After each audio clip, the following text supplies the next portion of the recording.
India gang है और एक तरफ एनडीए गैंग है, दो बड़े दिग्गज हैं। आप लोगों ने प्रियम्बल सेट किया कि पैटर्न कैसे बनता है, कैसे मतदान करेगा, कौन सोचेगा, फ्लोटर वोट कितना है। आज के कॉन्टेक्स्ट में मैं दोनों के बारे में जानना चाहता हूं कि करंट बीजेपी गवर्नमेंट की, एनडीए कह लीजिए उसको, हालांकि वही सबसे बड़े हैं उसमें, और दूसरी तरफ एनडीए, किसकी किसकी क्या पोजीशन है इस समय। पहले प्रदीप जी आप, फिर दुबे जी आप, क्या स्थिति है इस समय करंट सिनेरियो में? देखिए, एनडीए की बात करें और जिसके कि सर्वे सर्वा मोदी जी हैं, प्रधानमंत्री जी हैं, तो आज की डेट में अब चूंकि जब 24 के चुनाव होंगे तो हम ये कहेंगे कि मोदी जी 2 बार की एंटी इनकम्बेंसी का सामना कर रहे होंगे। ठीक, ये हकीकत है सामने। बट बात वही आती है कि एंटी इनकम्बेंसी है और हो सकता है कि बहुत से लोग उनसे खुश होंगे और हो सकता है कि बहुत से लोग नाखुश भी होंगे। बट सवाल ये आता है, यदि मैं आम मतदाता हूं तो मेरे सामने विकल्प क्या है। जैसे मैंने अभी थोड़ी देर पहले बात करी, तो जैसे आपने कहा कि इंडिया जो है आज की डेट में थोड़ा लग रहा है, ये मैं मानता हूं कि करीब 200 से 300 सीटों के ऊपर बाइपोलर की स्थिति तो जरूर होने वाली है। तो उस स्थिति में जब देखिए 2 प्रतिस्पर्धी यदि मैदान में जा रहे हैं तो नेचुरली उनके बीच में कॉन्टेक्स्ट होता है। अब स्थिति इंडिया और एनडीए को देखिए कि इस तरह की है कि जो एनडीए तो कहने का एनडीए है, उसमें आप ये पाएंगे कि बीजेपी की स्थिति विद इन एनडीए, यानी आप दूसरे एनडीए के, जिसको एक अपना दल है, जिसकी कह सकते हैं कि 2 लोकसभा की सीटें हैं, कुछ उनके अब शिवसेना का जो टूटा हुआ शिंदे ग्रुप जो है उसमें कह सकते हैं कि चलिए 10 के ऊपर की संख्या है। एनसीपी के अभी कुछ लोग आए हैं, अभी उनमें बोल नहीं सकते कि वो तो उनके डबल डिजिट वैसे ही नंबर नहीं है। तो कहने का मतलब हुआ एनडीए तो कहने का है, लेकिन यहां तो सब कुछ बीजेपी है और बीजेपी के भी ऊपर चल के सब कुछ प्रधानमंत्री मोदी है। ये इधर की बात हो गई। अब उसके उलट दूसरे तरफ आप पाएंगे इंडिया के अंदर जो ये गुट है पूरा का पूरा, इसमें सर्वे सर्वा या बड़े ब्रदर की भूमिका में जो है वो क्षेत्रीय पार्टियां, जो नेशनल पार्टी है, पुरानी पार्टी कांग्रेस है, वो यहां पर छोटे भाई की भूमिका में। मैं इसीलिए ये कह रहा हूं कि करीब जो पिछले बार जो कांग्रेस ने 54 सीटें, आज की वर्तमान स्थिति में भी और पिछले जो 19 के चुनाव में 54 सीटें कांग्रेस ने जीती, 352 सीटें एनडीए ने जीती।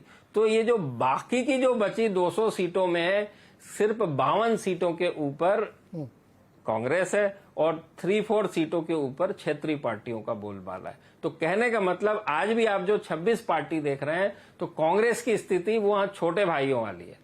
तो अब ये सवाल बनता है कि जब चुनाव जो है वो देश का है, नेशनल चुनाव है, तो मेरा ऐसा मानना है कि जब आप जनता को आकर्षित करना चाहते हैं, ये बताना चाहते हैं कि हम बेहतर विकल्प हैं, तो उसके लिए सबसे बड़ी चीज होती है कि आपकी बेहतरी में क्रेडिबिलिटी या विश्वसनीयता कौन है। और विश्वसनीयता ज्यादा करके, चाहे इंडिया हो चाहे बाहर हो, एक व्यक्ति के प्रति विश्वसनीयता का आकलन करना बड़ा आसान है। पार्टी का करना उससे मुश्किल है कि अब इस पार्टी ने कितना अच्छा काम किया या नहीं किया, और उससे भी बड़ा मुश्किल काम है कि गठबंधन ने कितना अच्छा काम किया या कौन ज्यादा उपयुक्त है या बेहतर है। तो आज की स्थिति में मैं कहूंगा यदि इंडिया को वाकई में कोई चैलेंज देना है तो ठीक है, सब कह सकते हैं कि मोदी जी हैं तो उनके सामने तो कौन किसको आएगा, लेकिन नहीं, यदि आपको लड़ाई में जाना है, कंटेस्ट में जाना है, तो मेरा ऐसा मानना है कि आपको एक मैग्नेट की जरूरत होगी। चाहे आप 77 से लेके जेपी आंदोलन से लेके 89 में विश्वनाथ प्रताप सिंह, 96 के अंदर अटल बिहारी जी, एक मैग्नेट, जब तक एक मैग्नेट नहीं रहेगा तब तक लोगों को आकर्षित होना या जुड़ाव होना, मेरी नजर में मैग्नेट होने और ना होने में करीब करीब 5% का फर्क होता है। क्योंकि खुद की एक पर्सनालिटी होती है, उसका एक आकर्षण होता है, और वो आकर्षण उसकी विश्वसनीयता से आता है। जो भी व्यक्ति हो तो वो 4 से 5% वोट को पुल कर लेता है कि हाँ यार ये आदमी ठीक है।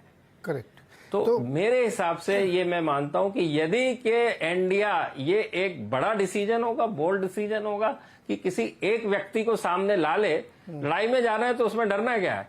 तो उससे काफी फर्क पड़ेगा। मैंने ये सवाल अभी एक दिन एक चर्चा में पूछा था, तो इंडिया के नेता बहुत नाराज हो गए थे कि आप ऐसा क्यों सोचते हैं। इसको मैं दोबारा रिविजिट करूंगा, लेकिन एक राय पहले दुबे जी की। दुबे जी, आप लोगों ने जो कॉन्टेक्स्ट सेट किया है कि कैसे वोटिंग होती है, कौन फ्रिंज का है, क्या है, इश्यूज क्या होते हैं, इस कॉन्टेक्स्ट में आज की परिस्थिति में दोनों में आपका असेसमेंट क्या है, इंडिया का और जिस तरह की विपक्षी एकता INDIA बनाने की कोशिश कर रहा है, ऐसी विपक्षी एकता इतिहास में 1977 में बनी थी, जनता पार्टी के रूप में बनी थी। अच्छा, उसमें भी उनके पास कोई चेहरा नहीं था, लेकिन उसके पक्ष में एक ऐसी खास बात थी कि उसमें दक्षिण भारत को छोड़कर बाकी सारे भारत में, दक्षिण भारत का जो करीब 150 सीटों का हिस्सा है, उसको छोड़कर बाकी सारे भारत में इंदिरा गांधी और कांग्रेस के खिलाफ इमरजेंसी में जो ज्यादतियां की गई थी, उस सवाल पर बड़ी दुर्धर्ष एंटी इनकम्बेंसी थी, बड़ी जबरदस्त एंटी इनकम्बेंसी थी।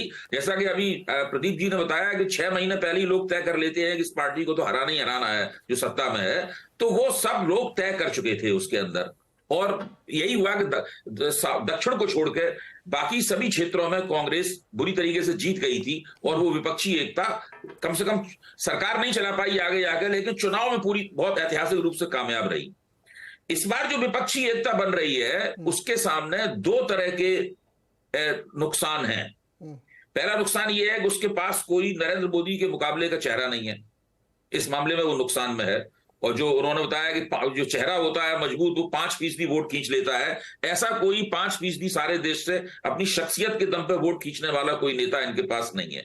और नहीं उनका इरादा ऐसा है, जो अभी तक की खबर है मेरे पास और आपके पास भी खबर है, कि वो ऐसा कोई चेहरा सामने रखने वाले हैं। तो वो बिना चेहरे के ही अपना जो वायदा है वो दावे के मुकाबले पेश करेंगे, अगर प्रदीप जी की भाषा का हम लोग इस्तेमाल करें। दूसरा उनके पास नुकसान ये है, जो आज की तारीख में दिखाई पड़ता है, वो नुकसान ये है कि नरेंद्र मोदी की सरकार के खिलाफ वैसी दुर्धर्ष एंटी इनकम्बेंसी नहीं है, कम से कम मुझे नहीं दिखती। देखिए, 10 साल में एंटी इनकम्बेंसी जमा होती है, विभिन्न समुदायों में, विभिन्न जातियों में जमा होती है, विरोधी आपके और भी ज्यादा विरोधी हो जाते हैं, कुछ नए विरोधी भी पैदा हो जाते हैं। ये सब तो है इस सरकार के खिलाफ, वो होगा ही, वो स्वाभाविक है।